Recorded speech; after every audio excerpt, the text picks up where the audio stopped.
Hello and welcome. My name is Tom. This is the Enthusiasm Project, Season 13, Episode 7. I can remember these numbers and names of things. And welcome to another episode. Got some fun and interesting stuff. I've made some cool timelines in my keynote presentation for today, so I'm excited to kind of share that. We get to talk a lot about cameras today. I feel like I haven't talked about cameras in a while. That is one of my favorite things, and it used to be something that I talked about. I mean, it is still something I talk about nonstop in life, but it really, I don't know. Just feel like I haven't talked about cameras in a while. So we're going to talk about that, talk about some other stuff that I've been working on, and some cool gear. And as we shift gears before we get into the main topic, of course, it is time to talk about the mic of the week. Because again, I am using a different microphone on all 10 of these episodes for Season 13. And then at the end, we will do a vote to see which one, see if there's a clear winner. I need to also figure out how to do the vote between like the audio version and the YouTube version. How do I add things? I don't know. We'll figure that out. I feel like a Google form probably is an answer or something. But this week, I'm using one of my favorite microphones that I've honestly been neglecting a little bit for whatever reason. I don't know why, and once I started using it again on a podcast earlier this week that I was doing with someone else, it's like, yep, this is the way to go. The Shure Super 55. So if you're watching the video version, you can see this is basically the Elvis mic. This is kind of that classic, it's the mic emoji mic, basically that real retro style design. Shure has been making microphones that look like this for many, many decades. The Super 55 is one of two microphones that Shure currently makes that look a lot like this. There's this one, the Super 55, which has an MSRP of $249, and then there's the 55SH, which has an MSRP of $199. And that's probably the more common one because it's basically like a silver microphone with a black, windscreen. The Super 55, believe it or not, is my favorite, and it has a blue windscreen, which I know that makes me biased right off the bat. But the difference in the Super 55 versus the other one is that it is a super cardioid pickup pattern. That's why it's called the Super 55. And basically what that means is it's a more directional microphone. The regular 55SH has a cardioid pickup pattern, so it kind of picks up things over here, whereas the super cardioid is a bit more directional. So as soon as I get away from the microphone, it drops off, more like it is a more directional microphone. So that can make it better for, less than ideally sound treated spaces, but it can also make it better for live performance situations. Obviously, microphones that look like this are great in live event situations. And I totally lost my train of thought there. This microphone's great in live event situations. Not that it only has to be used there, because you can totally use it at home. So that super cardioid pickup pattern is great. I also think that this is a better sounding microphone. I do have videos that compare the 55SH and this, and even I have another video that compares some lower end, like retro style microphones, because this is such an iconic or myconic microphone that lots of companies copy it. Some with success, like Monoprice makes some pretty sweet. I think it's called the Memphis. It doesn't look exactly like this, but it could be a cousin to this microphone, and it sounds awesome, and it's like under $100. So there's some cool options, and then there's you can go on Amazon and find like retro microphone, and it's you'll find something for $15 or $20 that kind of looks like this, and then you get it and you realize it's very lightweight, it's very plasticky. This is built like a tank. It's all metal. It's a Shure microphone, which you can usually be sure will last you probably longer than you'll be alive. So that's kind of a cool thing. A weird thing with this microphone, and maybe a reason that I don't always use it as much as I want, if I uncrop my shot here a little bit, you can kind of see I have it mounted on the I was gonna say Go XLR. I definitely don't have it mounted on that. On the Wavearm Pro, the Elgato Wavearm Pro. A tricky thing with this microphone, you can kind of see in the image on the keynote presentation, is at the bottom of it, the 5/8 mic mount and the XLR port are right next to each other, because it's really designed to be on a traditional mic stand, like a mic stand that's just a tall stick, and then the stick can go into the mount for the microphone, and then the XLR cable can just run right down along it and be like, clipped. It's very neat and organized for cable management. If you try to take this microphone, you put it on a boom arm or something, or, use it in home studio podcasting setup kind of stuff like lots of us do now, it gets a little trickier sometimes to mount. And so what I do actually have on here is a little mic extension tube. These are super affordable. I use them all the time. You can get like 4 packs for $10, $15 on Amazon. And they're basically just like 3-inch extensions that make your boom arm or whatever, just give you a little more room. And that way it's easier to run the cable. If I just tried to mount this on the arm itself, it'd be a little tricky. And prior to having low profile arms and strong low profile arms like this Elgato right here, something I did a lot when I was using this microphone in the past is it would kind of be mounted sideways, because I'd have it on like a Rode PSA-1. It was always a little bit tricky to mount, and I haven't tried exploring it more since, getting more updated boom arms and things, and it really has made a difference. I'm trying to position it right in the middle of the frame, because now I can actually have it standing up the way it's intended right in front. It's cool. I haven't been able to position this microphone this way before, and I really like it. So anyway, I love this microphone, love the pickup pattern, love the way that it sounds, love the design of it. It's a cool one that I've kind of rediscovered my love for, in the past week as we're doing this. So that's this week's microphone, and then we've got 3 more after that. I'm trying to use microphones that are actually available. I have a couple microphones that are out of production, but I don't really want to use those, because ideally I would like people to be able, if they like the microphone, they could also get it. I don't want to be like, hey, the best sounding microphone, the one that won the poll and the vote for this season of podcast things, is something that you can't get. My friend Doc Rock did send me the neat King Bee original version, which I have sitting over in a box, and that's awesome. And I'm very excited for that, but it's out of production. So there's I don't know. It's a wonderful microphone, and I'm excited for it, but it's there is a part of me that's well, if I make a video on it, it's just me sort of going look at this cool thing you can't buy. I guess you go on eBay. It's like an old camcorder. I guess you could go on eBay or something and buy it. But anyway, that's mic of the week, and that's what we are using right here. Moving on to today's main topic, which is a relevant one, I think, based on a lot of online discourse that I've seen. Is camera YouTube dead? Sounds like a clickbait title and thumbnail, but it is not. So camera YouTube, the thing that brought me into YouTube many years ago, a thing that has been around since, around 2008. Obviously, people have always been talking about cameras on YouTube. But when I'm talking about camera YouTube specifically, the thing that I'm really talking about is it kind of starts with the release of the Canon 5D Mark II back in 2008, because there were always, obviously you needed a camera to do YouTube at all, right? To make a video in 2005, when YouTube started, you needed some kind of camera. 2008, when the Canon 5D Mark II incorporated video into it, that was that first time that people were able to basically use interchangeable lenses on giant sensors on, the 5D Mark II is not a cheap camera in the $3,000, $3,500-ish price range, maybe closer to $4,000, kind of depending.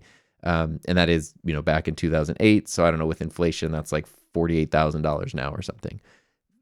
It was very unusual to see people, just normal people, be able to create footage that looked like that. And so that kind of sparked the DSLR revolution. I don't know 100% how true the story is, because I can't find the source, but ages ago, I feel like I read an article in one of the photography magazines or blogs or something, where it was talking about at the development of the Canon 5D Mark II, which was a full frame photo camera, because there had already been the 5D Mark I, 5D Mark II is coming out. A lot of the use for it was for photojournalism, and it wasn't the first DSLR that shot video. I believe there was a Nikon that shot video first, but it was I don't say it was unusable, but kind of. It was the concept of video, versus something that's usable video. And the story I heard, or the story I read, was that it was it's almost like multiplayer mode in GoldenEye for Nintendo 64, where they built out the game and literally before, like very close to release, like one developer was like, oh, we could do this really cool multiplayer mode. Like, let's just throw that in there, whatever. It's like an afterthought. It became like the most popular thing that the game is known for. So the 5D Mark II was kind of like, I think we could do some video functionality in here. Like, and you can sort of tell it's an afterthought because the camera like doesn't have any dedicated video controls. It has a mic input. So that's really the thing where it's like, okay, it seems like they wanted you to record video. But the record button is just like the center button on the dial. Like there is no dedicated switch to go from photo to video mode. It's even getting into the video mode. It's not like an advertised feature. It really does seem like something that in a big way was just added in, you know, at the end of the camera's development phase. And the reasoning was, if a lot of photojournalists are using this, it would be really helpful for them to also be able to like grab interviews and B-roll footage. So you don't just have to take photos, but if you're trying to put a video clip online or grab something even for your local news or whatever, you can just use the same camera, grab that, and it's cool. But prior to that, if you wanted something that was really good in low light, that had shallow depth of field, that just sort of had that crispness and that cinematic, filmic quality, it really wasn't attainable. Like, camcorders kind of had some modes that would sort of replicate 24 frames per second. You could sort of like tinker around with, you know, like sort of lenses that could mount to things. But it was like you needed to get, you know, red was really big at the time. And that was pretty revolutionary because prior to that, it was like a Panavision camera. You had to like rent a Panavision camera that wasn't even available for individuals to own if you wanted like a movie camera.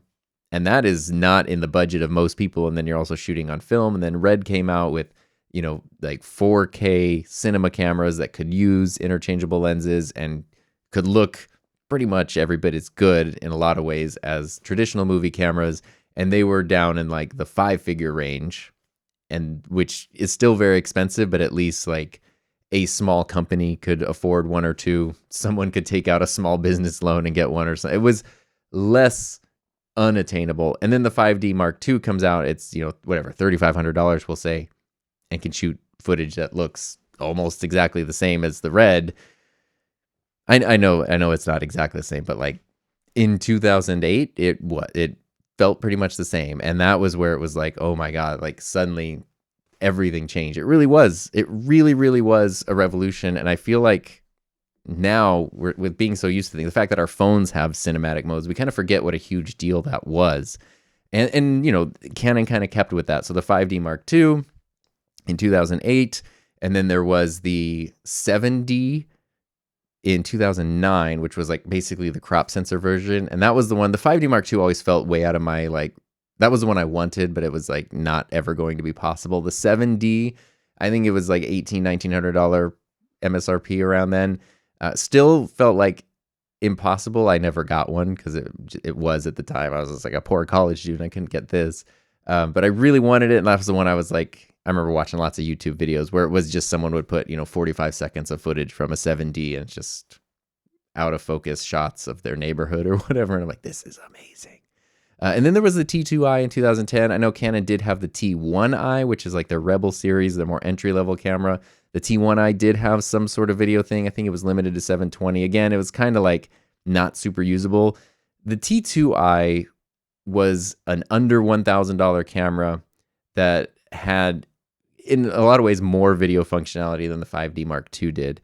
And same with the 7D, because the 7D was where it was like, there's actually like a switch that will let you switch between photo and video mode. There's actually a dedicated record button for video mode. Like a lot of it with the 5D, you know, people would install, they'd still do it with later cameras too, but they would install Magic Lantern, which was like, not like bootleg firmware, but it's like third-party firmware that would give you more video-centric features that the camera just didn't have, because, and now it's, a lot of those features are things that you would just expect to be in any camera you buy that shoots video, but at the time it was like, it was so limited. Sometimes people would do that to sort of unlock more functionality, and you know, it's like no camera was shooting log or anything, I don't think, at the time, but you could sort of like, almost put LUTs on your footage to make it look like log footage, so you could then try to grade it, and it was, you know, but it was really cool. Like that was a very fun experimental time, and that really, really was like a huge deal.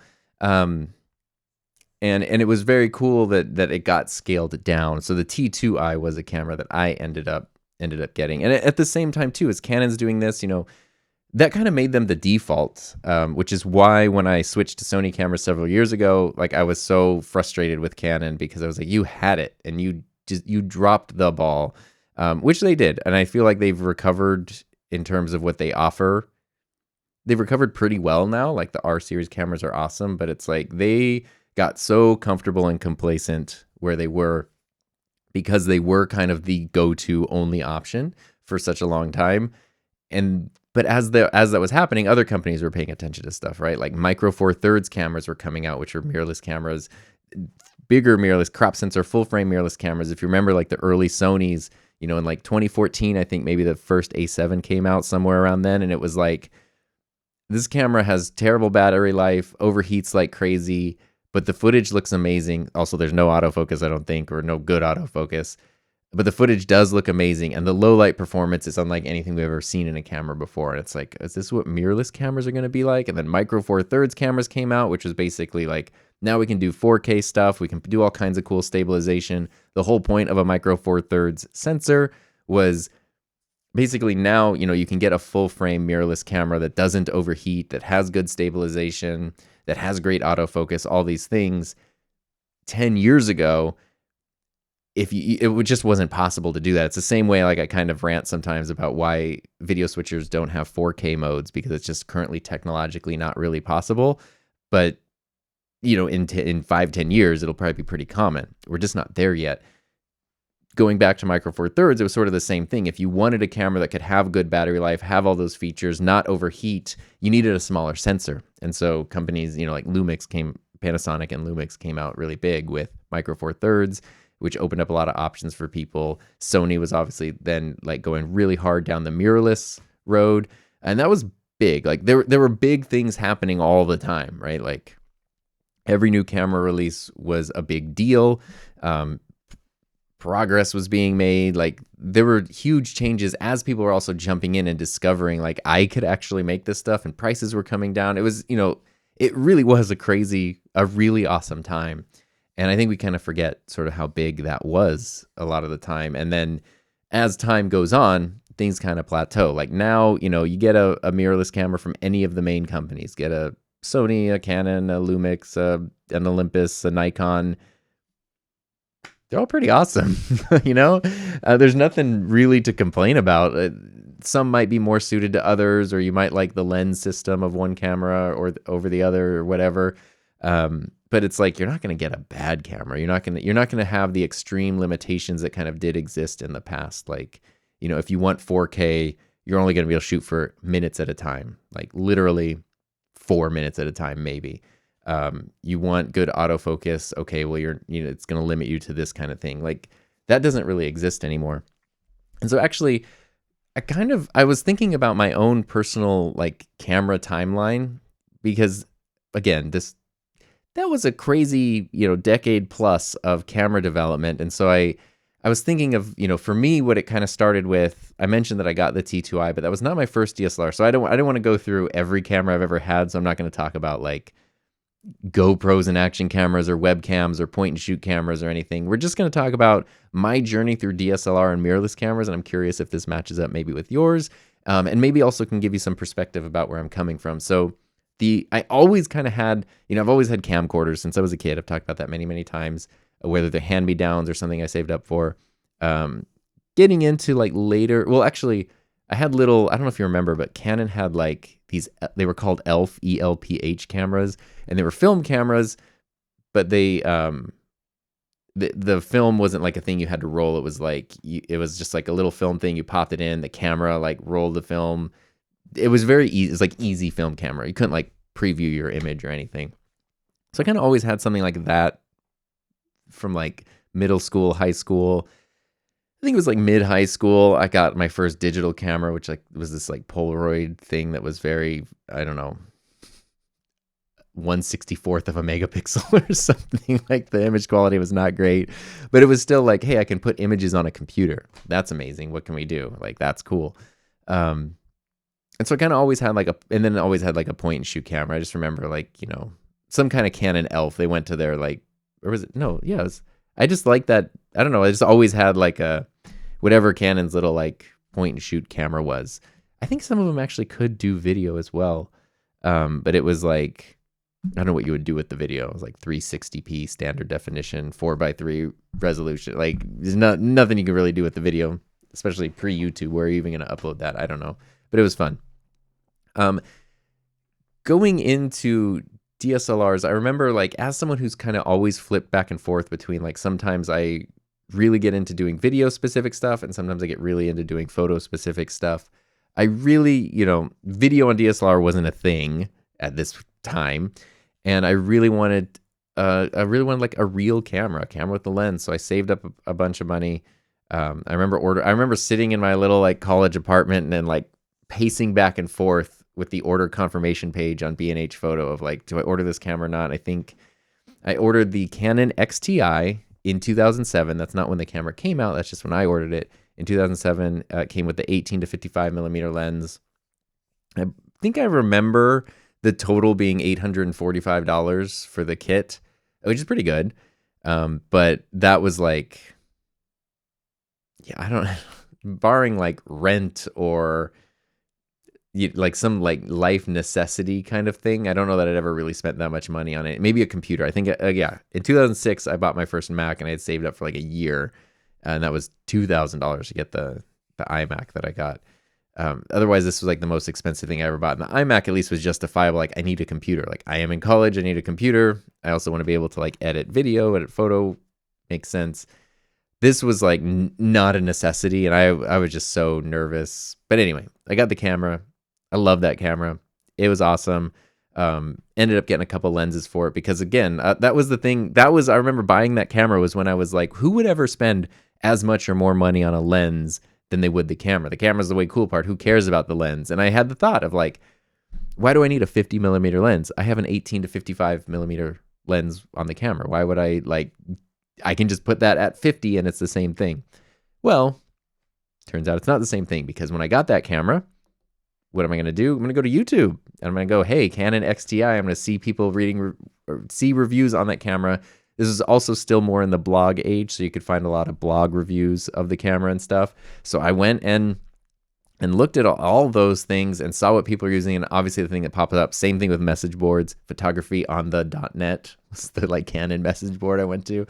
Tons of people like get the nifty 50, get the 51.8, which at the time was under $100. I think now they're $200 or $200 plus dollars.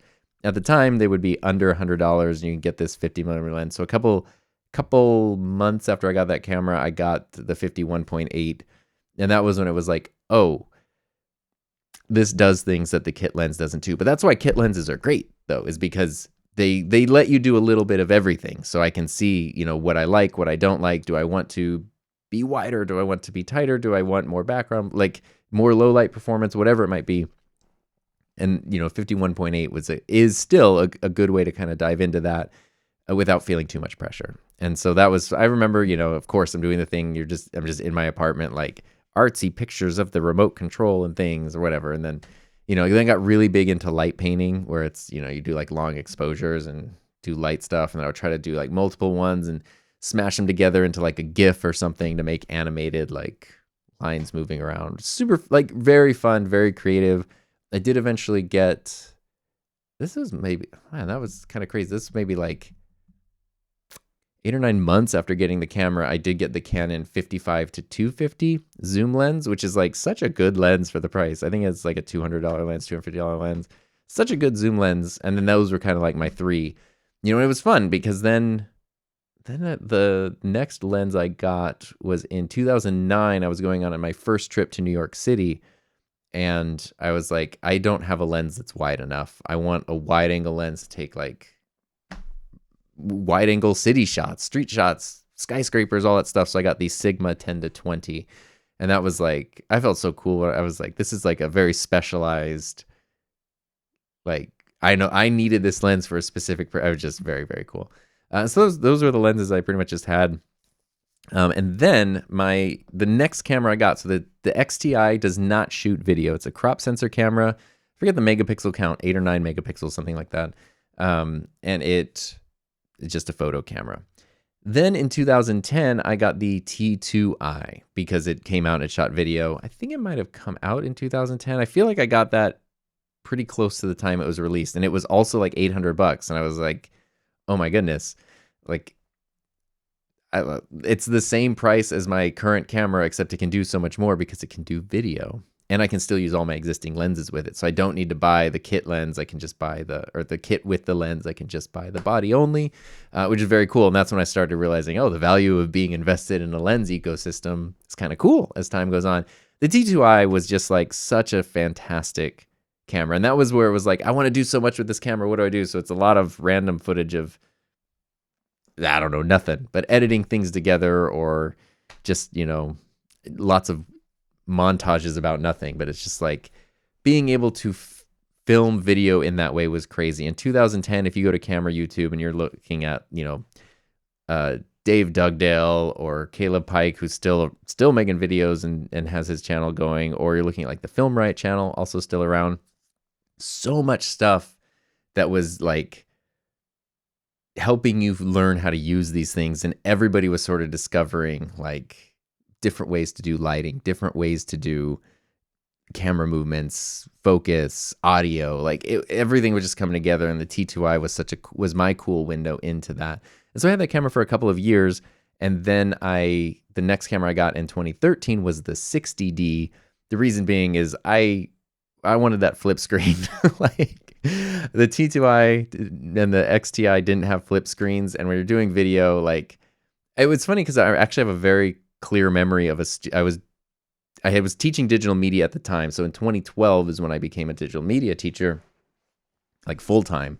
I started doing yearbook in 2011. So that had like photo things and a little bit of video elements. But when I was doing digital media full time, it was sort of different. That was a nice excuse to like, I gotta invest in myself, right? For all these things here. And I had my T2i, like we had the cameras for the program, which I was very small at the time. So we had like some Canon cameras there, like some 50Ds that didn't even shoot video. We had two 5D Mark IIs, and then I got a bunch of 60Ds and stuff. But I remember being at an event, and I had my T2i, and I was just filming stuff like behind the scenes stuff. And I saw one of my students had his own camera, and it was a T3i that had a flip out screen. And we were both trying to get like this low angle, and I was like literally smashing my face like into the ground to try to like get this to see what was happening on the screen. And he just like had his flip screen out, and I was like, I really need a flip screen. None of these cameras had autofocus in video or anything either. And then the 60D was just like, it was a little bit bigger, a little bit beefier. Flip screen, amazing camera. Really love the 60D. And then though, my thing going all the way back to 2008, I did always want a full frame camera. It felt out of reach. By 2015, I was in my teaching career. I was a full-time digital media teacher. So it made sense to make the investment in a full frame camera. And Canon released the 6D, the original one. So I got that, which I lost my flip screen and I went back to just a regular flat screen, but then I had full frame video. This is the camera that I filmed my very first YouTube video with, my drone, like how to get your Part 107 license. And that the 6D, like not having a flip screen, not having video autofocus, still amazing. That first YouTube video, I had to set up, I was trying to set up to film, like kind of behind where I'm sitting right now. And I remember like trying to get the focus was so hard. So I got like my bass guitar and set it up like in a stand. And then I was using the head of the bass. I was trying to put the head of the bass where my head was going to be. And then I could go behind the camera and like focus in so that was clear and sit there and then do a test clip. It was like so hard. I didn't have a flip screen, and I didn't have a monitor, and I didn't have autofocus. So it's like it took forever just to set up like the simplest talking head shot. But the 6D is great. In the end of 2017, so at this point, I'm like full into, wanting to build this YouTube channel. I think that was actually the month I hit 100 subscribers on my YouTube channel. And I got the Canon 6D Mark II, which, actually I still have it. I have it right here. That's right. I have don't worry, I have props if you're watching the video version. My 6D Mark II, which was Heather's camera for a long time. She used this for a number of years after I upgraded from it. This camera is amazing because it's a full frame. Get your big, beautiful full frame sensor in there. Takes great photos, but also then full frame video. You've got your dedicated photo video switch, but you got a flip screen. This was Canon's first full frame camera with a flip screen, which people flipped out about because it's like pro cameras shouldn't have flip screens. That was a huge deal to me. Also, this was one of their first, I don't think it was their first, 'cause I think they had some maybe like T6s or something, but this was like the first camera that had good video autofocus, where like you could just, I don't know, the 70D had good video autofocus as well. I think that came out first. I had a bunch of those with my school program. Didn't realize it had video autofocus because no DSLRs did until I watched a bunch of Casey Neistat videos, realized he was using the 70D, and I was like, wait a minute. I remember going into like the equipment room being like, oh my God, I didn't mind that I taught my students manual focus because I feel like it gave them a better appreciation for the skill and the craft, but it turns out they could have been using autofocus. And then it was a cool way of like, how and when do you use this? Like, you know, all that kind of stuff. But anyway, 6D Mark II, full frame camera, great video quality, flip out screen with autofocus. That was my next camera in 2017. Used this as my main camera on a lot of YouTube videos up until 2019 when I got still one of my, well, I mean, I love all these cameras. That's why like I can't get rid of them. The EOS R, my first mirrorless camera. Full frame, no shutter because it's a mirrorless camera. You've got flip out LCD, of course. You've also got eye autofocus. So the 6D Mark II had face recognition, but sometimes it would kind of, it could be a little hit or miss at times, or it could be a little bit slow. The EOS R had eye autofocus, so it'd go right on your eye and lock on a little bit better. Sometimes it would still randomly decide that the background was more important or something, but for the most part, it was pretty solid. And it also shot at a higher bit rate than the 6D Mark II, which I didn't see. This is me learning YouTube. I didn't know anything about this stuff. I was like, full frame camera, 1080, full frame camera, 1080. They're the same. But what I noticed, especially if I didn't shave for a while and I had a little bit more like shagginess on my face and I was filming a talking head part of a video, is my like stubble or my beard would get kind of like grainy and pixely looking sometimes with the 6D Mark II. And it was sort of strange. I was like, I'm doing this in 1080, everything's clear, I'm using good lenses, but it's like too much, I don't know, information to be packed into the footage. And then the EOS R, it's like the best looking 1080 you're gonna get. Like it's so crisp and so clear, and the autofocus was improved, and all of like my chin wasn't like going into like a blocky mess of like pixelation. Sometimes it was very crisp and clear because it could do higher bit rates. It had 10-bit color depth, which doesn't it have 10? Yeah, no, it has 10-bit. Am I a crazy person, or was the A7S III my first 10-bit camera? I can't remember a little bit. It had better colors. I'm not sure if it had 10-bit or not. I think it could, but you had some limitations. Speaking of things it had with limitations, though, the EOS R also had 4K. So that was my first, not technically my first 4K camera, because I had a little Sony point and shoot that did 4K limited. And this did 4K. It wouldn't overheat, but it had a huge crop in 4K. And so that was really fun, though, because it let me experiment with 4K in a time, going back 2019, I was like, it's hard to upload 4K videos. I don't even have a computer that can really edit them. Most people can't watch them. Most platforms can't deliver 4K. So like, it was not the necessity that we probably think of it as being today. But it was really fun to experiment with 4K on this camera. I found it being very useful for B-roll footage. When I was trying to do talking head stuff, even with my widest lens, the crop was too great. It would be like really cropped in and kind of uncomfortable. But when I was doing B-roll footage, I could put it in 4K and the crop would then, almost make my lenses look like macro lenses. And I do a lot of B-roll footage of products that have small little buttons and features and components. And like, I found that actually to be really helpful, especially because I was doing 1080 videos. So then it's like, I could put that 4K cropped in footage on a 1080 timeline, crop in even further, and now it looks like I almost have a macro lens when I'm not using one. And then I kind of started putting 1080 footage on a 4K timeline and letting Final Cut Pro upscale it, because the EOS R's 1080 is so good. It actually still looked quite good. And then when I had those 4K clips in there, they looked really stunning because it's actual native 4K. I did try playing around with like the Metabones speed booster, which basically means it's an adapter. It's kind of expensive. It's an adapter you can put on the camera to help reduce the 4K crop. And then I did actually use it. I was actually able to film several videos. The autofocus kind of takes a hit in performance with the Metabones, but it still works. And I was able to kind of like start playing around with like, what's the difference between 1080 and 4K? Is it worth it? The EOS R's 4K is really inefficient though, and the file sizes just get absolutely massive. But that was kind of, it ultimately led to me in 2020 feeling like I really do want a full frame 4K camera. And that's when Canon was releasing the R5, which I put in a pre-order for, and then saw all the overheating drama and all the things or whatever. And then I canceled my pre-order and I was like, I'm just gonna stick with the EOS R. And then maybe 7 months after the R5 was announced, then I just bought the A7S III from Sony. So that's when I switched to Sony. And we've talked about, there's a whole podcast series about that, trying to figure out why to go from Canon to Sony. And ultimately, the A7S III was released in 2020, and it was just like the Jesus camera that everybody loved. And I got mine in 2021. I really, really didn't want to switch. I've talked about this before, but it was at the end of the day at that time when I looked at the things that I wanted: full frame 4K, really good autofocus, flip out screen, no overheating. I can't remember a couple other things at the time.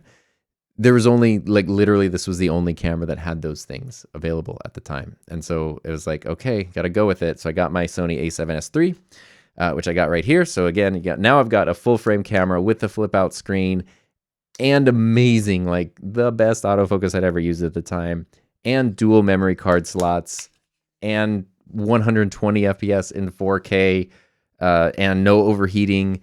Yeah, I mean, there's a reason why I bought this camera in May of 2021, loved it, and then in December of 2021, or maybe November of 2021, I got my FX3. I was like, okay, I'm going full in on Sony here. Which the FX3 is my main camera to this day. This is the one that I film most of my videos with. Obviously, I'm holding the camera, so it's not the one I'm filming this podcast with right now.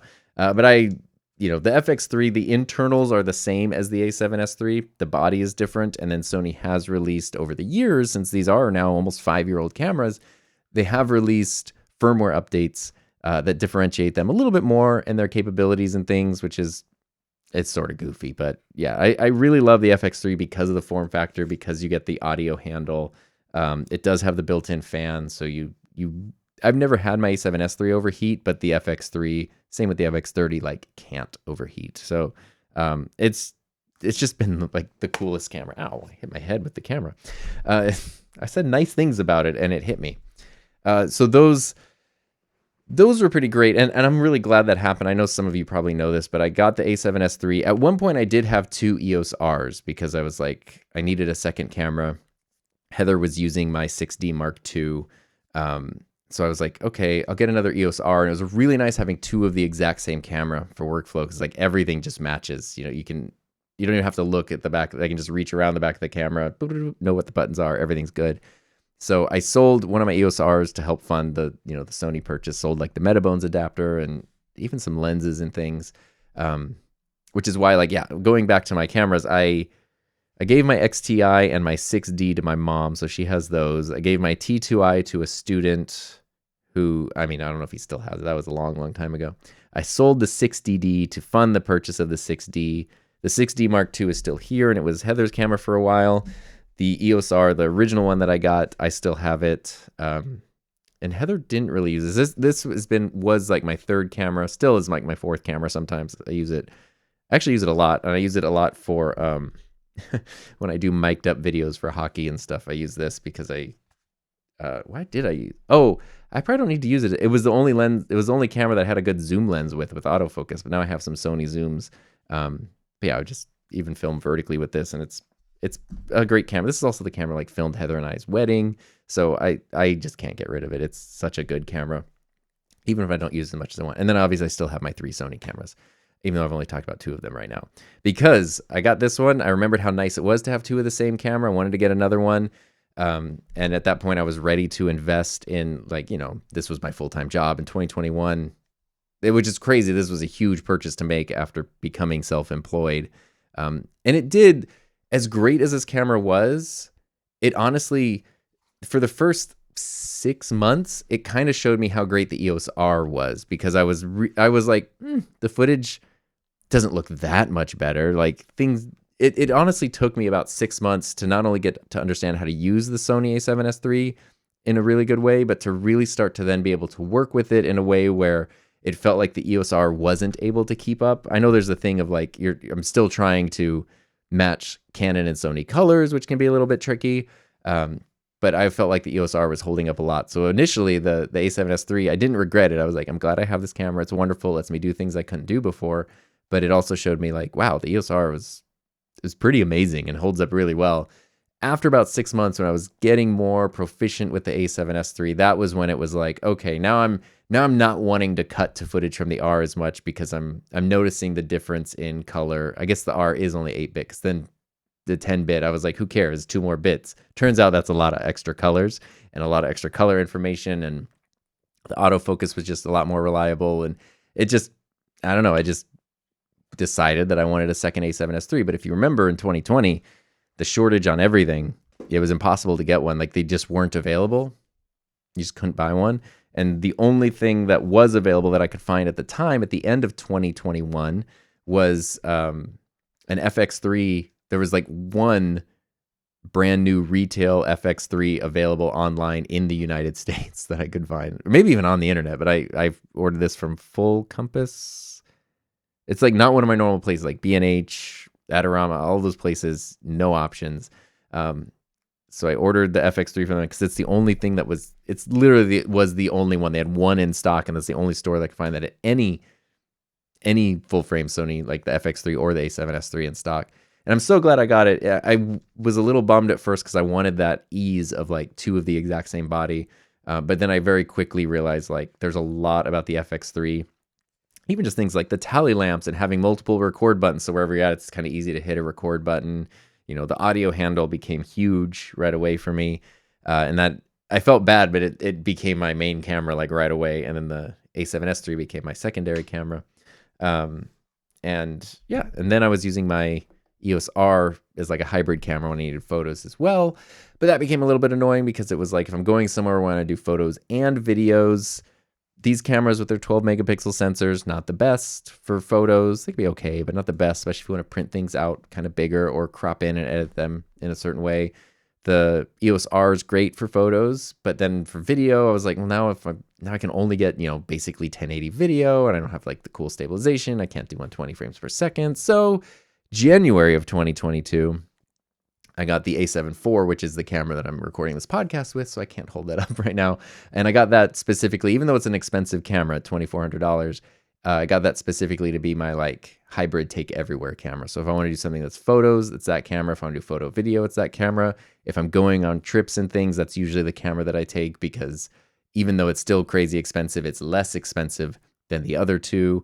So that's kind of my like do everything everywhere camera. It's the one I pop here for streaming. So even though I'm bumping it down to only 1080 right now, there's the A7 IV. I haven't had any overheating issues with it either.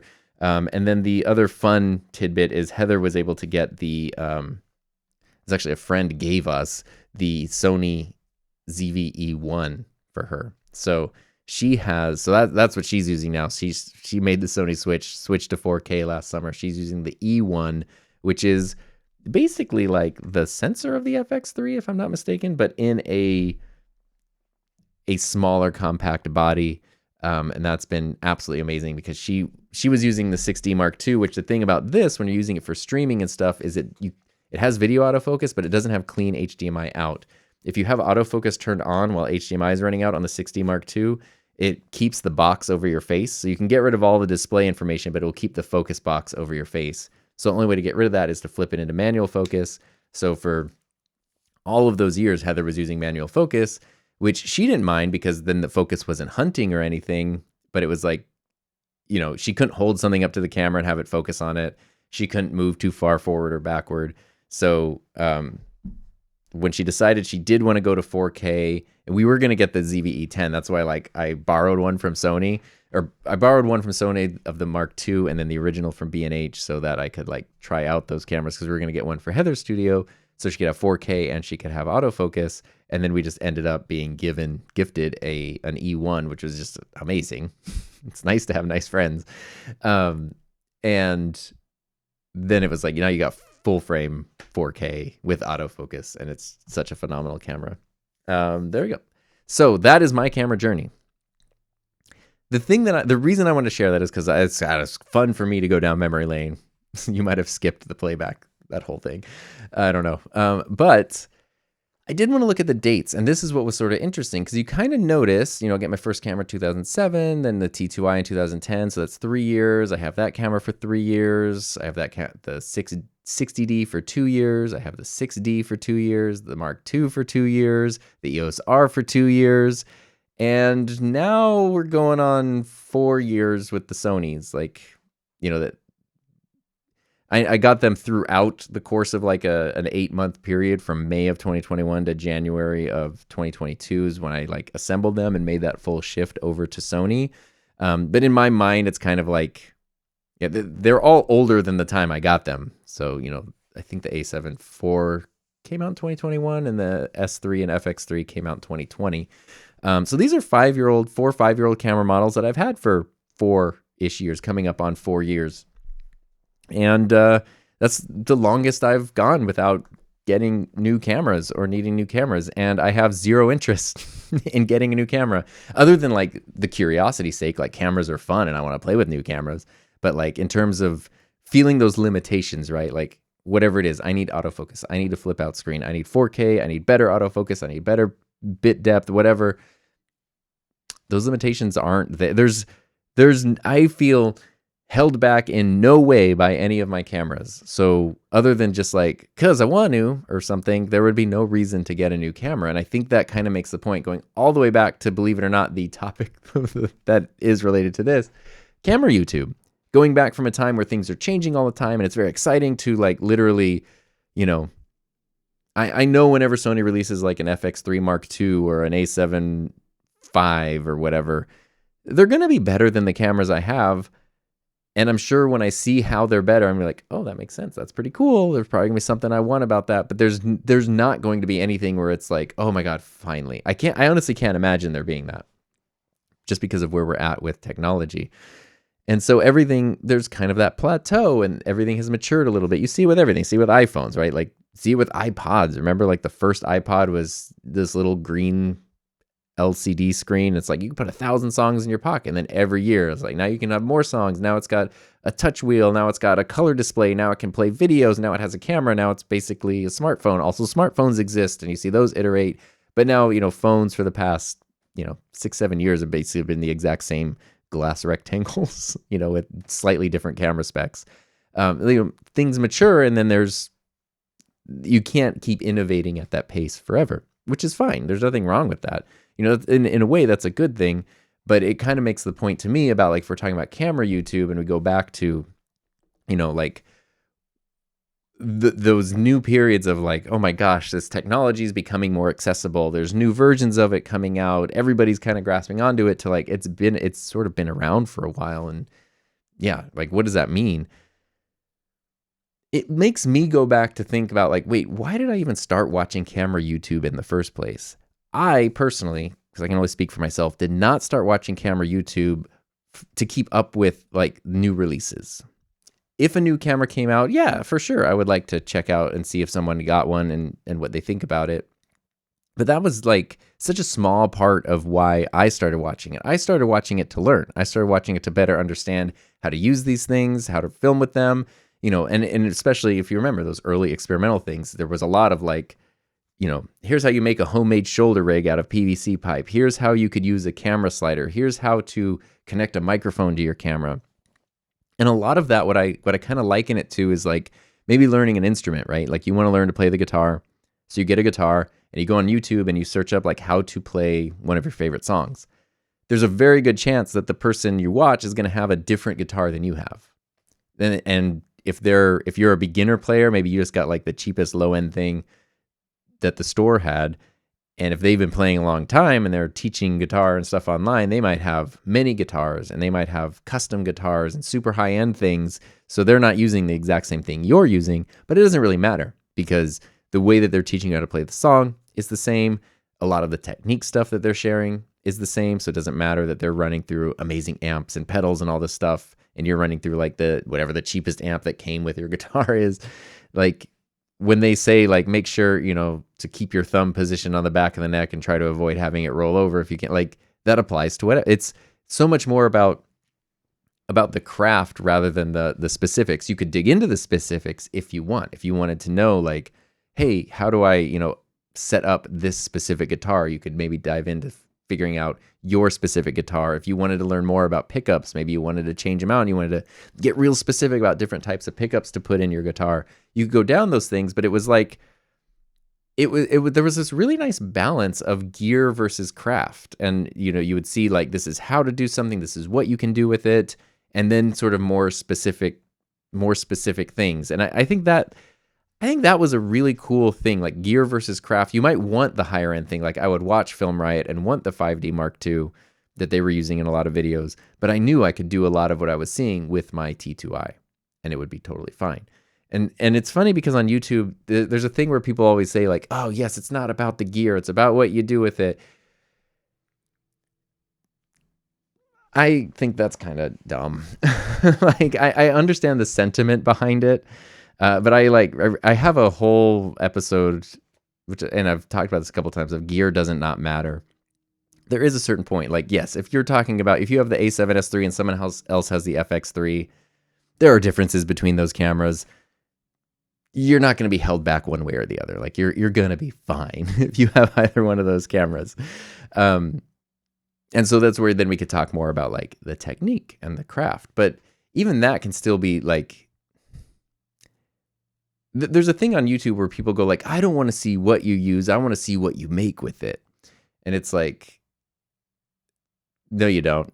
No, anybody who has posted like, let me just post my short film. Let me post my experimental thing. Let me do whatever versus like a review. You can very easily see what people want to see and don't want to see.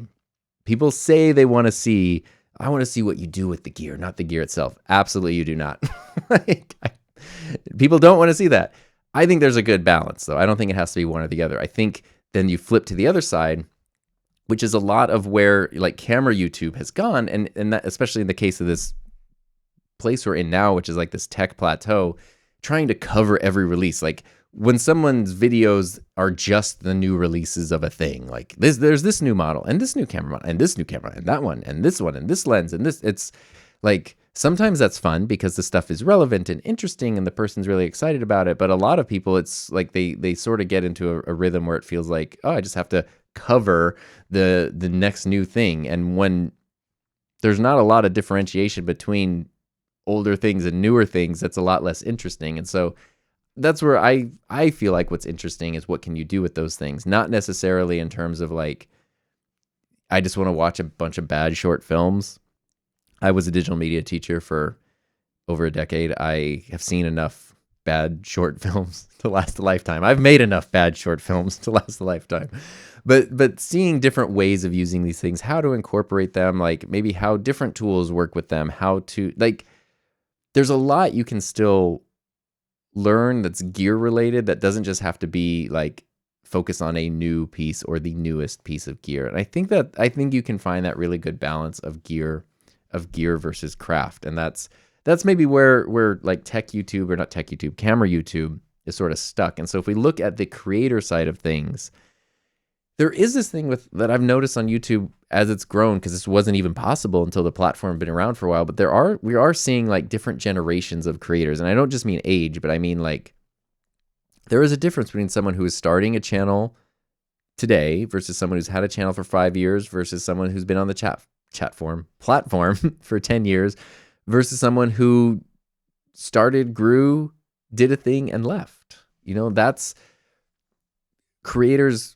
start, they grow, they evolve, and they sometimes move on. And you can sort of see, you can see lots of people who in the era that I'm talking about, where it's like, oh my gosh, just trying to get a DSLR to get, put my prime lens on there and get some, blurry footage of Christmas lights in the background, all the way up to, if you go to like a lot of the camera YouTube, like heavy hitting channels, the main names that you think of in that space, a lot of them now, it's like, you're using what seem to be full on cinema rigs. You're doing huge, like it's a very different level, not just in terms of what you're able to do, what you know how to do, because they built their skills and their knowledge up over the years, but also of accessibility.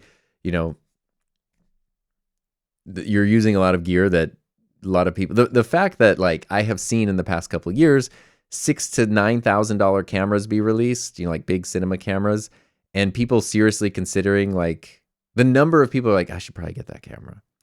Now there's nothing wrong. If you got the budget for it and you want it, I say absolutely go for it. But to me, it's like, I'm at the point where when a $6,000 camera comes out, I go, that's a cool camera.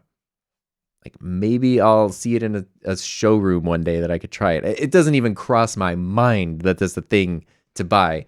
And that's, you know, like, obviously everybody's financial situations and things are different, but it's like, there's nothing that's going to bring, other than maybe just fun of like, this is a cool camera.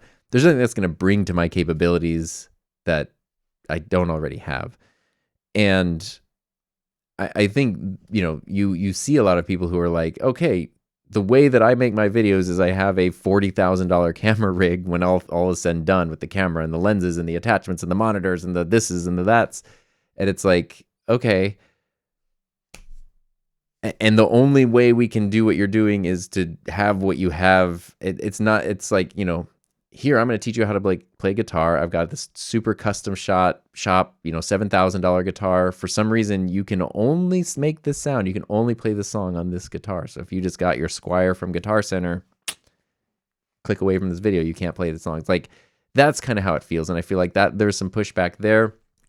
I really, really feel like a lot of camera YouTube has just lost the plot. Like, why are you doing this? I see so many people talk about like fatigue of like trying to meet embargo deadlines and release days and cover new stuff. And it's like, do you want to do that? Like, do you want to do that? I remember, you know, something like, I don't know. I mean, there are different products. I was thinking cameras specifically, but you know, there are certain things that when they come out, it just makes sense to be excited with. Like when the Rodecaster Pro 2 came out, it made sense. If you know me and you know the videos I make, it makes sense that that's something I was very excited about. So I did want to like get it as soon as possible. I wanted to make videos about it as soon as possible. It totally makes sense. I don't have that with like every other podcast mixer that comes out or that has come out since then. It's not like, oh, this other company made another podcast mixer. Let me like go out of my way to instantly try to like cover it. And I think that we talked about this a while back, like covering things versus just sharing things. A lot of people have shifted into the space of like needing to cover things, and I feel like that does lose the plot a little bit. You know, there was a lot of drama recently. That's kind of what sparked my thought of thinking of this episode. I've been following a bit of stuff, YouTube videos, you know, threads online and posts and things of whatever the newest Lumix camera is. I don't know the model numbers, but it's one of their more flagship cameras, came out recently. And there's been like lots of sort of arguments and discussions about very niche features and performance capabilities of that camera that probably don't really matter in the long run. And there's also been, I've seen creators, you know, because Lumix has this wonderful thing where they pay for very extravagant trips for creators. They provide cameras and lenses for creators, whether they're given to them or they're just long-term loans. And then for some reason, everyone wants to drive home. The video's not sponsored. And I know as someone who walks that line of like, just because someone provides something free does not mean the video is sponsored. When you are on trip number 2 or 3 of going to a, you know, a luxury trip to a luxury location multiple times in a row, and then you're cranking out content that needs to be released at a specific time. Maybe it's not sponsored, but it is heavily influenced by the company that provides that. It just is.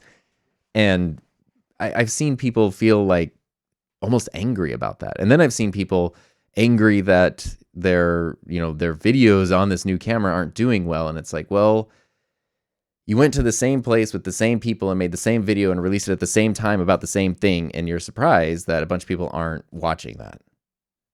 Would you want to watch that? Would you want to watch the thing that you made? Probably not. Like, and that's, you know, like I obviously have all kinds of thoughts about situations like that. Not that they're inherently bad. I think those kinds of events, those kinds of trips, those kinds of experiences can be great. It depends on how they're handled. It depends on how they're shared. But it's like, we have gone from people being like, look how awesome it is to make this PVC shoulder mount. You go to Home Depot, you get some glue and you get some PVC pipe, and now you can put your camera on a shoulder mount and get some weights on the back. We've gone from that to like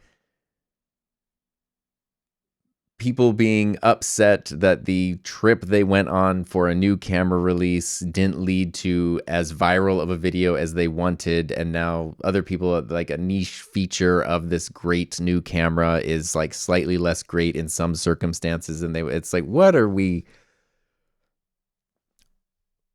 That's what I mean when I say we have lost the plot. What are we doing? Like, what are we talking about? And that so much of it goes from covering to sharing. Like, what is the difference when you feel the need to cover something versus just sharing what you're interested in? Like that. And that I feel like that's where a lot of people get mixed up, and a lot of people almost don't realize their own evolution personally and professionally as YouTube creators. If you've been doing this for a number of years, and your skill sets and your access to equipment and things, this applies to myself as well.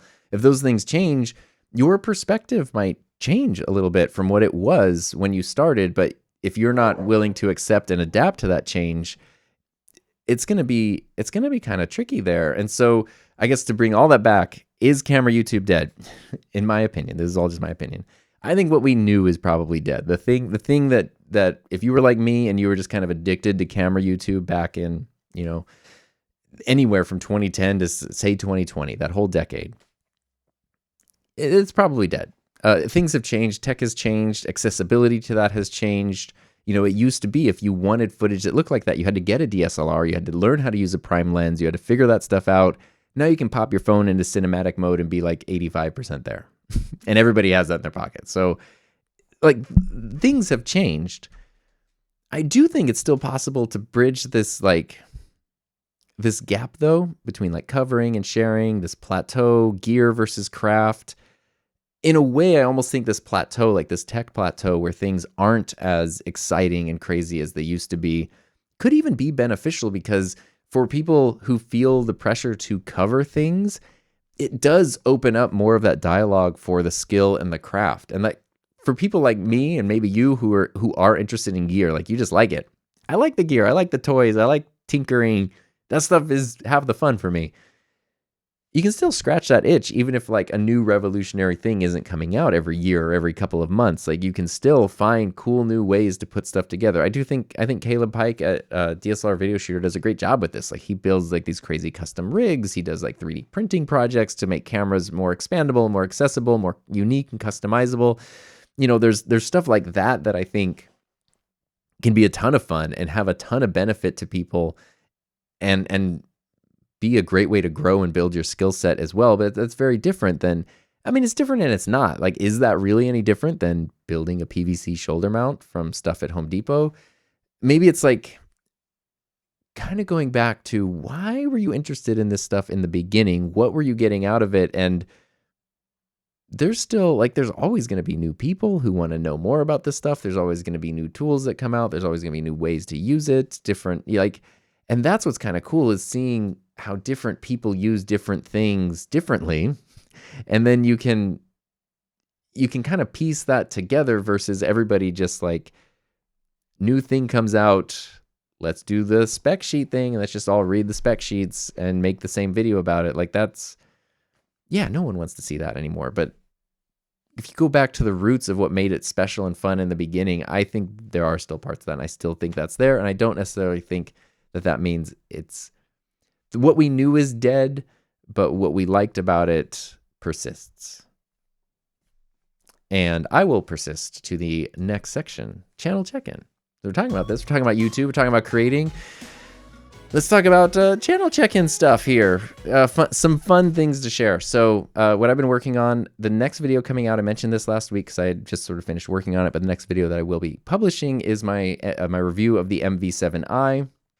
Kind of a good example. This is a microphone that came out that I was like interested in because I thought it was cool, but had no plans to make a video on. It wasn't like I need to get that pre-release and have that release day video made or whatever, but kind of interested in it. So when the opportunity came up for me to for them to send one out for me to check out. I was like, yeah, sure, I will check that out, sure. And I then decided, like, this is pretty cool. Knowing who watches my channel, knowing what I'm interested in, knowing what workflows are like, feels like a cool thing to make a video about. If you didn't listen to last week, you're unfamiliar with what the MV7i is. It's basically a Shure MV7. So it's a USB microphone. It does have an XLR connector on the back, but it's an XLR input, not an output. So it's basically a microphone that's also an interface, or an interface that's also a microphone, however you want to look at it. So you connect the MV7i to your computer with USB, and then you can plug another microphone into the back of your microphone, and now you have it's a dual microphone interface. It's pretty cool. And you can go into the Shure Motive Mix application. It has, I think it's 65 decibels of gain. It can run an SM7B with no booster, but it also has phantom power, so you can run condenser mics from your mic. You can run boosters from your mic if you need to. It's pretty cool. So the video kind of covers all of that. I also finished editing a video this week called Audio is Half a Video, which I think is really fun. And I got to incorporate some footage from my Canon GL2 into that. And that was pretty, because I wanted to emphasize the point of people will tend to stick with something that looks bad and sounds good longer than they will something that looks good and sounds bad. So the video starts with like footage from the GL2, which does not look great, but I'm on the SM7B through the Rodecaster, so it sounds fantastic, and it's fine. And then I switch to the FX3, which looks amazing, but I'm using the built-in microphone, which sounds terrible, and it's like the footage looks wrong because the sound is wrong. So I wanted to go through and kind of like really exemplify my audio is half a video thesis that I've always had, and then I also wanted to give some practical tips, especially for people just starting out who wanted to, know ways to level up the audio in their videos, because I feel like the best way to instantly improve the quality of your videos is to improve the quality of your audio. I talked about the YOLObox Ultra review. Right before I made this podcast, I checked my email, and there was an email in there that said, YOLObox Ultra in 2025. Hear what a top AV YouTuber says. The entire newsletter was just about my video. Which is so crazy. And I thought this was really cool. Like, one, I just think that this is neat. Like, this is one of those, like, I should send this to my mom and she'll be proud of me kind of things. Finally. And I thought this was kind of a cool example, though, of like a win-win-win brand partnership. And when I say win-win-win, I'm not just like trying to sound like an Office reference, but a win for me, a win for the company, and a win for the viewer, right? Or the audience. Like those three parties, if you can align those, I think that's a really cool thing to do. So the YOLObox Ultra, like I mentioned, I've had the thing for well over a year. That was originally sent out under the ethics statement process. So there's obviously no obligation to make a video because it had been a very long time. And I talked about it on here. I've used it. I like it. I just didn't know how to like frame it into a video. I literally tried making other videos about like simpler mixers almost as practice to figure out how to approach the YOLObox. And then I did, and it was great. And the video has been awesome, and it's been fun to see. There was no pressure. That was a video I wanted to make about a thing that I thought was cool. And they saw the video and they were like, hey, this is awesome. And they asked, can we share this in a newsletter? And they said, we're not going to download the video or re-upload or anything. We just want to share the link to your channel, to your video, which that's one of the things that's in the ethics statement as well, is like, I don't want my videos put anywhere else. I want them only on my channel. And they're like, yeah, can we do that? I was like, sure. I thought they would do a newsletter where it's like, hey, also check out a review here. I didn't think it would just be an email blast. There's even a part that like they highlight in the email thumbnails from every chapter of the YouTube video. It's cool. But I feel like this is such a good example of that win-win-win that can happen when a brand doesn't try to control everything. Because they sent out the thing like, okay, we'll send you the thing, share some feedback on it, which I've done even before making a video. Like, I'm always happy to share feedback on products, even if I don't make videos on them. And a lot of companies, like, that's all they want because they think that's helpful. So they send it out, zero pressure. So I'm not under any pressure. I just get to use this thing. The more I use it, the more I discover. It's almost like the A7S III, where it's like, yeah, it's pretty good. And then the more I use it, I'm like, wow, now I kind of get it. It's kind of the same thing. Like, yeah, these features are cool. It works neat. But the more I use it, the more I work with it, the more they had time to update it even, the more I liked it even better. And so by the time I made a video on it, I felt a lot more equipped to talk about it. And the whole reason I even made the video was because I wanted to. So I was not under any pressure. I got to make the video I wanted to make. Nobody provided input on the video other than me.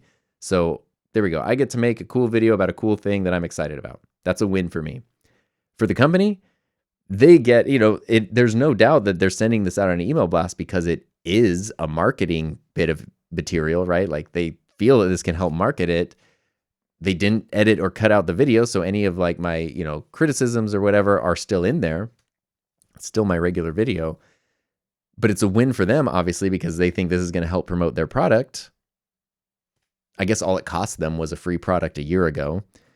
And I think it's a win for the audience because they're not getting, just an ad. They're not getting a manufactured thing that I'm under pressure to make. But it's also, now it's real specific. The person who's already on the YOLO Box mailing list is probably going to be a lot more interested in this than just a random person, right? So, like, it's a useful video to the audience. The audience gets a useful video. I get to make the video I want. The company gets a cool piece of marketing info, and like everybody wins. I just think that's a good example of how brand and creative partnerships can work to benefit everyone. And yeah, that's what I'm working on. Last segment of the day is the gear spotlight. I was trying to figure out like what are some cool underrated things that I almost talked about a ladder that I bought last week, but I might actually try to do. That's not audio video related, but I'm just excited about this ladder. It's a Gorilla ladder, so if you know, you know. But this week, my gear of the week, I really do want to share my excitement for the Rode XLR cables. I love these things. I've been using them. I think Rode's been making their own cables, I don't know, almost 2 years now. I could be wrong about that. These are great. Like I like them. Obviously, the thing that initially caught my eye is they come in bright colors. They come in 7 different colors, I think.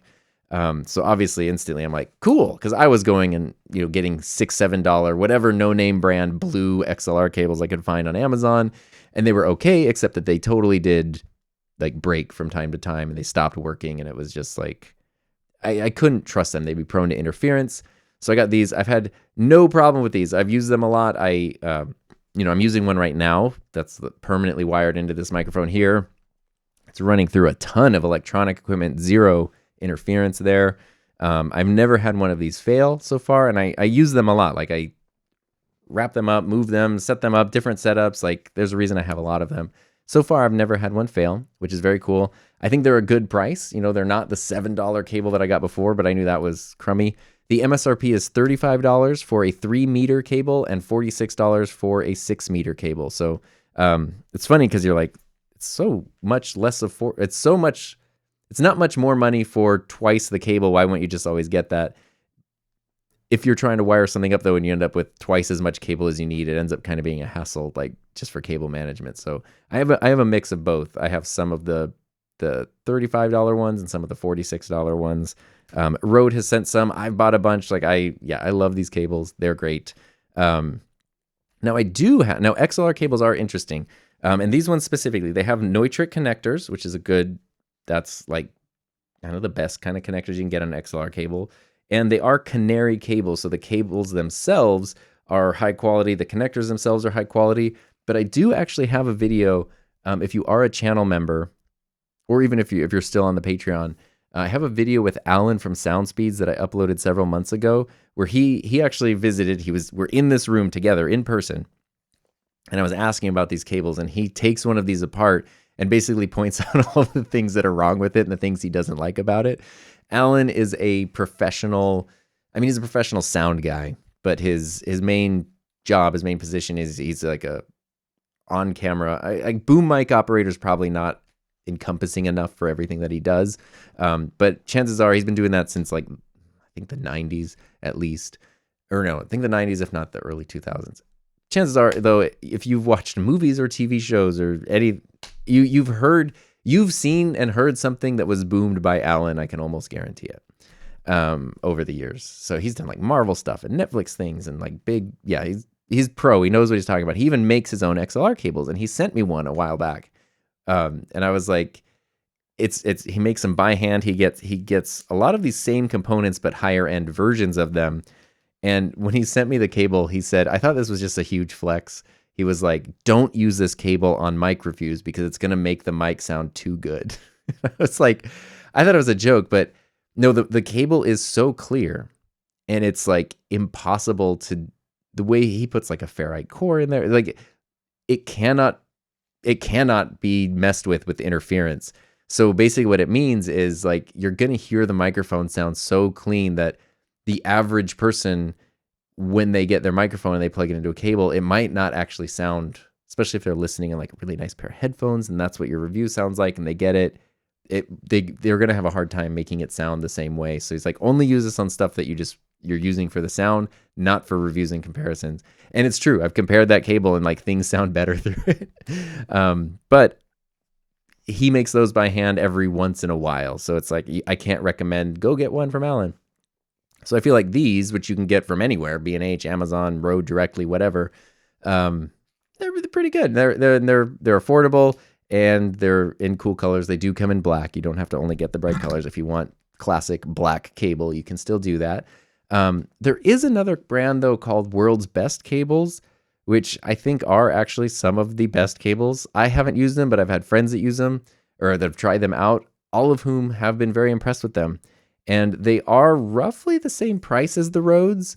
I say roughly because like you can get for $30 or $35, you can get a World's Best XLR cable, but the length is different. So like the price per meter of the cables, the World's Best are a little more expensive than the Rode, but they're not totally off. There's some, you can find other boutique XLR cables that can be over $100 or whatever.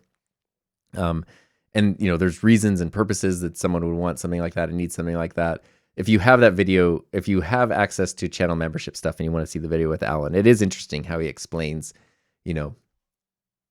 what he does differently and what he would do differently if he's making these cables. But I do like to look at things from a practical everyday point of view. And as someone who's been using these practically every day for almost 2 years at this point, I never had one fail. And the only thing I've done is bought more of them because I want more colors and more sizes. And, I love these cables. I replaced everything in Heather's office with them. They are my favorite XLR cables by far. I think they're the perfect, that's what Rode does really well. Quality, price, reliability, the Venn diagram like overlaps really, really well. Even though there are things out there that are a little bit cheaper, maybe not as good. Things out there that are higher quality, but maybe more expensive. Maybe you don't really need that as much. It all just kind of works. So, I love these cables. That's going to be my gear of the week. And that actually does wrap it up this week. We don't have much else to go through. Feel like I really liked my camera timeline. Sorry, I had a lot of fun putting that slide together, so hopefully you enjoyed that as well. If you have any thoughts or anything you'd like to share, you can email tom@enthusiasmproject.com. You can click the fan mail link in the show notes if you're listening to the audio version, or you could always leave a voicemail by going to himynameistom.com and leaving a message for the podcast. Or if you're watching this on YouTube, you can just leave a comment as you do on YouTube. My first YouTube comment ever led to me meeting my wife. So you never know what will happen with the YouTube comment. With all that in mind, I hope you have a safe, happy, healthy rest of your week, and I'll see you next time.